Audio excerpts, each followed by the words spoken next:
Primeiramente, gostaríamos de pedir desculpa pelo barulho do vizinho que está tendo uma festa. O barulho do ventilador porque está muito, muito quente. Então, se você ouvir os barulhos aleatórios por aí, desculpa, gente. Desculpa, mas faz parte, gente. Não tem como ficar sem o ventilador, porque, sério, tá muito, muito, muito quente. Tá, tipo, quase 40 graus, eu acho, né?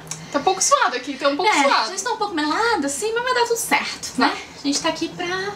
Então, por favor, assista esse vídeo até o final, curta, comente, compartilhe, porque a gente tá suando literalmente pra fazer ele, tá bom? Exatamente.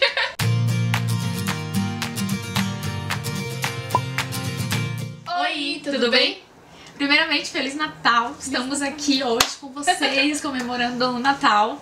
Espero que esteja sendo muito bom. Se você tá vendo esse vídeo depois do Natal, né? Esquece também, isso. Espero que o teu Natal tenha sido ótimo. E hoje a gente vai, então, pra comemorar o fim do ano, pra comemorar aí 2018, falar sobre as melhores estreias de seriados na Netflix. Então a gente separou 4 séries, né, que estrearam esse ano na Netflix. E a Nick assistiu 2 e eu assisti todas elas. Eu não sou uma pessoa que assiste muito seriado, então desculpem, pequei. Na verdade, eu meio que continuo os seriados, então eu não começo muitos. Isso. Então eu vi mais continuações do que estreias. Mas a Samantha está aqui para isso, para atualizar vocês. Enquanto a Nick lê muita coisa, eu assisto muita coisa. Então, por isso que a gente se complementa, né, amiga? Não aperta muito que tá quente. Ai, verdade, a gente nem se encosta, né? O primeiro seriado que a gente vai falar é um seriado que nós assistimos, sim, não juntas, mas assistimos. E eu tenho certeza que muitos de vocês também assistiram, que era um seriado que estava sendo muito aguardado, todo mundo estava esperando. E é o Mundo Sombrio de Sabrina, que pra mim foi muito, muito bom. Ai, sim. Eu sempre gostei de assistir Sabrina, tanto os filmes, o seriado e aquele desenho que passava na Disney Channel. Sim. Meu Deus, eu era viciada naquilo. Eu chegava do colégio, eu tinha que assistir Sabrina. Então, quando eles divulgaram que ia fazer, eu fiquei muito curiosa, assim. E eu gostei dessa parte já do nome ter o sombrio, e eu queria ver como que eles iam aplicar isso no universo da Sabrina. Eu achei que ficou um sombrio tranquilo, porque quando eu vi que era sombrio, eu já comecei a ver o trailer, eu vi que ia ser meio sombrio mesmo, sabe? Eu já fiquei tipo, talvez eu não consiga ver, uma pena. Mas eu gostei bastante, acho que misturou bem mais ou menos o lado fofinho dela, o lado, né... Ela, na vida humana dela, foi bem tranquilo, mas o lado sombrio dela, o lado bruxa, acho que foi um bom complemento, acho que ficou bem legal. E pra quem não sabe, no Mundo Sombrio de Sabrina, nós vamos conhecer a história de Sabrina. Olha, Sabrina Spellman, que ela é uma híbrida, a gente pode falar, porque ela é metade bruxa, metade humana. O pai dela é um... como é que se fala? Não é uma bruxa, é um... feiticeiro. Um feiticeiro. E a mãe dela é uma humana, então ela nasceu aí de uma mistura. Ela tá aí vivendo no melhor dos dois mundos. E aí os pais dela faleceram quando ela era bebê. E ela foi criada pelas tias e pelo primo que mora junto com eles, né, em Greendale. Greendale, isso. Que é do mesmo universo de Riverdale. Isso mesmo. E aí ela foi criada por essas tias. E ela tem que decidir que o aniversário de 16 anos dela tá chegando. O batismo... Batismo sombrio, não. Batismo das trevas. Isso, acho que é isso. Batismo das trevas. Batismo sombrio. Então tá. Tá chegando e ela vai então ter que sair desse mundo, ter que escolher, né? Se ela quer viver no mundo humano ou se ela vai viver então no mundo dos bruxos, estudar na escola das bruxas e tal. Ela tem muita ligação com o mundo dos humanos. Ela tem um namorado que ela ama muito, ela tem duas amigas que ela gosta bastante. Então, ela também tem esse lado humano dela, também está chamando muito por ela. Mas quem não quer ter, tipo, poderes e essa liberdade toda de, sabe? Sim. De ser bruxa. Então, ela fica ali, tipo, namorado e amigos, bruxa, poderes, etc. Então... o que será que ela vai escolher? De fato, a parte sombria encaixou muito bem, assim, porque tornou um seriado não tão adolescente, criança, assim, levou pra uma parte mais adulta. E os personagens em si não são personagens chatos. A Sabrina é muito legal, a namorada da Sabrina, os amigos, e eles trazem temas muito atuais, assim. Então, é um seriado bem bacana mesmo de assistir, eu curti bastante. Eu também. E eu achei bem inovador, assim. Eu gostei de tudo, gostei de trilha sonora, gostei de figurino, gostei de... figurino é demais, gente. Maravilhoso, queria todas as ela tá sempre, Sabrina. A Sabrina tá sempre de vermelho, tá linda. Assim. Maravilhosa. Pra quem não sabe, na verdade, Sabrina era pra ter sido lançada no The CW. Junto com Riverdale, era pra ser tipo, sabe, Arrow e Flash. Sim. Pra ter episódios que eles, né, esqueci, crossover. Então, mas a Netflix ficou interessada chamou Sabrina para eles. E daí no momento que chamou, já ganhou a segunda temporada. E essa semana já foi divulgado que ganhou mais duas temporadas. Então já são 4 temporadas de Sabrina. Então temos muita Sabrina aí pela frente. O que eu agradeço muito, porque tá muito legal. Foi bem divertido. E agora é o episódio de Natal, mas a gente ainda não assistiu. Eu assisti até metade. Então não podemos comentar sobre isso. Não podemos comentar muito. Mas, então, essa foi a primeira série que a gente escolheu pra ser uma das melhores do ano. A ordem não tem ordem específica. Não afeta. Tá, gente? É só realmente a gente tá jogando aqui as 4 melhores. Outra série que pra mim foi um de grande destaque, na verdade acho que foi a série preferida minha desse ano, que foi A Maldição da Residência Hill. É uma série que mistura drama familiar com suspense, terror. Só que assim, tem muita gente que foi assistir achando que a série ia ser super de terror e acabou se decepcionando. Eu mesma. Não, mas você não foi assistir achando que era de terror e se decepcionou. Não, eu vi tipo 2 minutos da série e a menina falou: ai, tem a moça do pescoço torto. Eu, tira disso, por favor, tira disso, eu não quero ver a moça do pescoço torto. E aí começa realmente assim, no primeiro episódio eu também não sabia o que esperar. Então eu achava que ia ser, meu Deus, muito tensa. Só que com o passar do tempo, tu vai vendo que na verdade a série, ela tem as partes aí meio sinistras e tudo, mas é muito mais sobre a história daquela família do que realmente os fantasmas, né? Na verdade a gente fica na dúvida de quem que são realmente os fantasmas. São fantasmas ou são os próprios fantasmas nossos, sabe? Os fantasmas do passado. É bem profunda. Então assim, mas fazendo um resumo breve aqui, é uma série com 10 episódios, fala da família Greg, se eu não me engano. Eles se mudam pra uma casa, pra uma mansão, e aí a intenção deles é reformar essa casa pra vender. Essa família é composta pelo pai, pela mãe e por 5 filhos. Só que durante, a gente não sabe o que acontece, mas durante uma noite, o pai acorda as crianças e sai correndo de casa. Só que a mãe fica na casa. E aí a gente já começa achando estranho e tal. A série dá um pulo pros dias atuais e a gente começa a ver como é que aquela família está hoje. E nisso começa a aparecer também o que aconteceu naquela época. O que aconteceu com aquela mãe, por que aquela mãe ficou na casa. Por que o cara saiu correndo. Exatamente. E aí a gente vai vendo paralelamente as duas histórias. E o mais incrível é que, por exemplo, pra puxar o passado, eles mostram às vezes um elemento que tem em comum do presente e do passado. E aí eles fazem essa transição. Entendi, legal. É muito, sério, eu achei assim, demais. Sim, eu tenho certeza que talvez eu ia gostar, sabe? Mas eu teria que ver assim, 8 horas da manhã, num dia bem ensolarado. Sim, assim. Naquele calor, né, que a gente tá hoje, assim. O calor não precisa, a gente, né? Então, assim, é uma série que ela dá alguns sustinhos, mas nada a não ser quem é mais, realmente, quem não curte, não indico muito assistir. Mas o mais interessante disso é que, como eu tava falando no início, ela vai te levando por um caminho que eu não tava esperando. E aí tu começa a descobrir todos aqueles problemas e o que realmente assusta aquela família. E que de fato, o que aconteceu. E além disso, tem um episódio, que é o episódio 6, que é uma das coisas mais incríveis que eu já vi, que tem diversos planos de sequência. Pra quem não sabe, o plano de sequência é quando começa a filmar e não tem corte. Então, e eles fazem isso assim, de uma maneira surreal. E sem contar o diálogo, o cenário, tudo é muito lindo, assim. Então o episódio 6 vale pela série inteira, caso você não tenha gostado Curiosa. tanto. Isso, talvez você consiga assistir só o 6 pra te ver como é que é esse lance ali da câmera, da direção. Sério, é espetacular. E aí, em todo o tempo da série, a gente vai ficar se questionando o que é real, o que não é. E ela instiga, assim, é aquela tipo de série que tu termina o episódio, tu quer ver o outro. E pra terminar só, eu queria falar que cada episódio é focado em um personagem. Então a gente vê como é que aquele personagem tá no dia de hoje e como é que ele vivia lá naquela casa assombrada anos atrás. E isso, assim, e é com isso que a gente vai descobrindo as coisas e vai montando o quebra-cabeça, assim. Então, sério, que série maravilhosa. Assistam, por favor. O próximo seriado que a gente vai conversar aqui com vocês é The Alienist, que é um seriado que eu vi recentemente, na verdade. A Samantha disse que queria colocar esse seriado na lista e eu... talvez, eu só vi um seriado nessa lista, talvez eu deva dar a chance pra outro, talvez, se ela quer recomendar, né? Então eu dei a chance e, gente, eu comecei a assistir o seriado às 5 da tarde e terminei às 2 da manhã porque eu maratonei e amei. Então vocês podem ver que é uma ótima dica. Parabéns, arrasasse.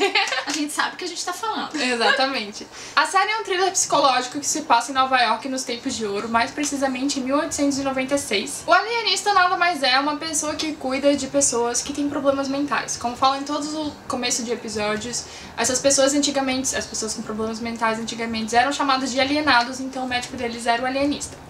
O alienista faz parte dessa trama porque tá ocorrendo em Nova York uma série de terríveis assassinatos contra garotos, meninos, prostitutos, e um assassino em série tá matando as crianças. Então a polícia contrata, meio que contrata não, porque é meio que na surdina, convida um alienista, o Dr. Laszlo Krysler, um negócio assim, pra ajudar eles a tentar descobrir quem que é esse assassino em série, quem que está cometendo esses crimes terríveis. E o doutor, ele vai contar também com a ajuda do John Moore, se eu não me engano, que é um jornalista, ele é ilustrador e ele é maravilhoso. Que é o lindo do Luke Evans. E além dele, também tem mais 2 irmãos gêmeos que ajudam eles, são maravilhosos. E a incrível e maravilhosa Sarah Howard, que nada mais é do que a Dakota Fanning. Exatamente, maravilhosa. O seriado então vai acompanhar eles tentando desvendar quem que é esse assassino em série. E além de tentar descobrir quem é esse assassino em série, eu acho que trabalha muito com o psicológico do da pessoa. Alienista. Porque eles estão procurando alguma pessoa que tem alguma doença, alguma coisa psicológica, mas cada um deles também tem um pouquinho, claro. Sabe? Quem não, né? Quem não tem algum probleminha, não é mesmo? E aí a gente vai vendo, de fato, a parte escura, digamos assim, do personagem principal, que é o alienista. E como que ele vai lidando, então, tentando desvendar esse mistério, mas também com a própria equipe dele, porque ele é muito egocêntrico. E a gente vai conhecendo, então, esses lados, esses defeitos, vamos assim dizer, dele. Um ponto legal desse seriado é que ele mistura muito a ficção com fatos históricos, com fatos reais. A pessoa que contrata eles pra trabalhar com eles, no caso, é o delegado Theodore Roosevelt. Isso mesmo. E a Sarah Howard é inspirada numa mulher de verdade, que foi uma das primeiras... Foi a primeira investigadora, a primeira mulher a trabalhar como investigadora na polícia. Então, rainha, né, amores? E uma das coisas que mais me chamou a atenção no seriado foi a caracterização e o cenário e tudo isso, sabe? O cenário é muito legal, porque não é só um simples cenário, assim, de um momento de uma cena que tu consegue ver que é, sei lá, um galpão. Não, eles fazem realmente a cidade, sabe? É tudo... Tem visões de cima, assim, da cidade, é muito, muito legal, muito bonito também. Até na série eles estão construindo a Brooklyn Bridge, então, que foi nessa época, acredito eu, né? E tá demais, assim, esse Anos de Ouro de Nova York tá muito bem representado, o figurino, a fotografia tá incrível. Então, assim, quando eu comecei a assistir, eu me deparei com aquilo e já pensei, isso vai dar bom. Vai dar bom, exatamente. E realmente, eu que adoro thriller, adoro serial killer, é ótimo. São 10 episódios. São 10 episódios.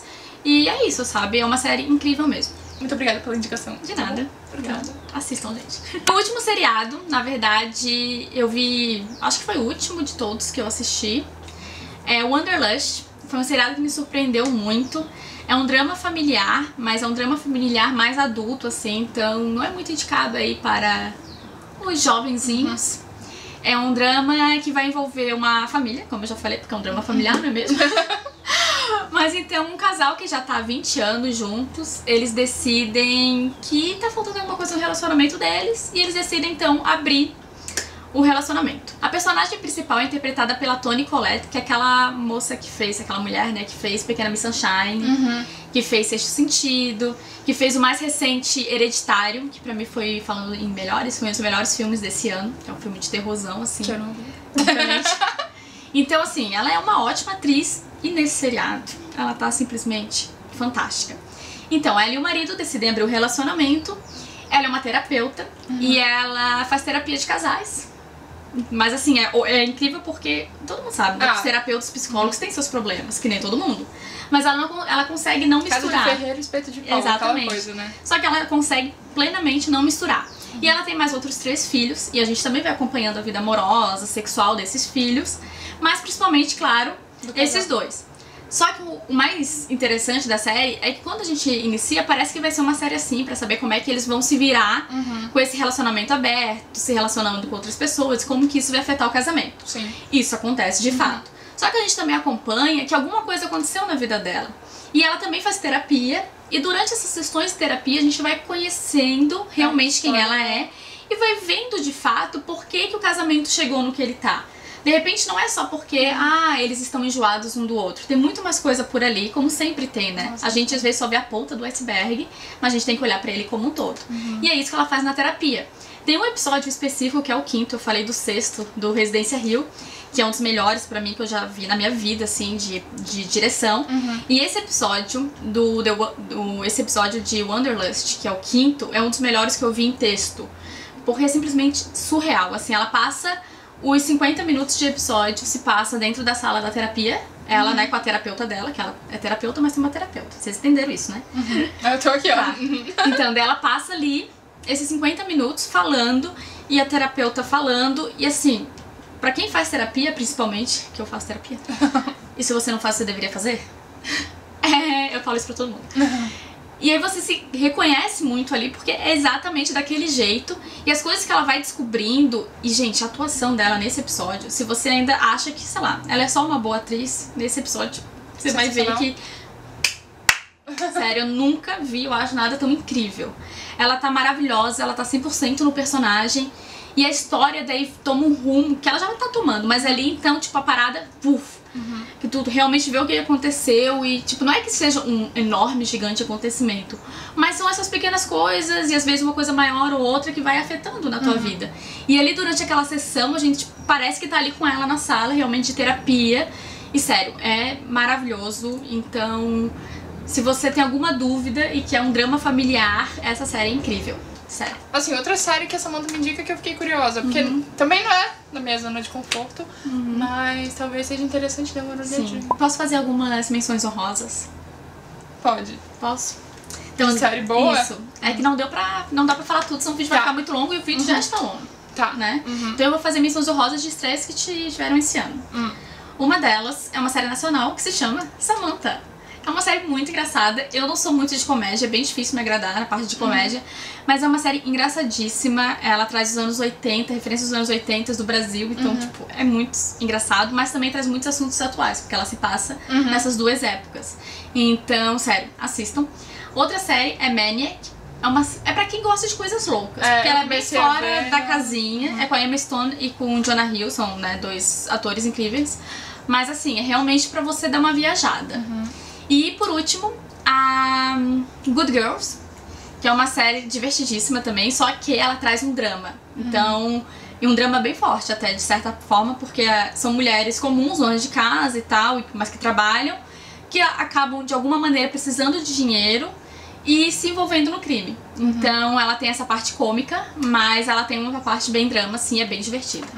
Então essas foram as nossas 4 indicações. Nos contem aqui nos comentários o que vocês acharam, se vocês já viram alguma dessas séries, se vocês recomendam outras séries que foram lançadas esse ano. Não esqueçam de dar um joinha neste vídeo, de compartilhar com os amigos, de se inscrever no canal, ativar o sininho, né? E assistir os vídeos anteriores. Isso. E também contar o que vocês estão achando aqui do E Feliz Natal, canal. Né, gente? Feliz Natal, né? A gente tá aqui, ó. Jingle Bells. Jingle Bells. Tchau. Beijo, gente. Até o próximo. Aquelas, né?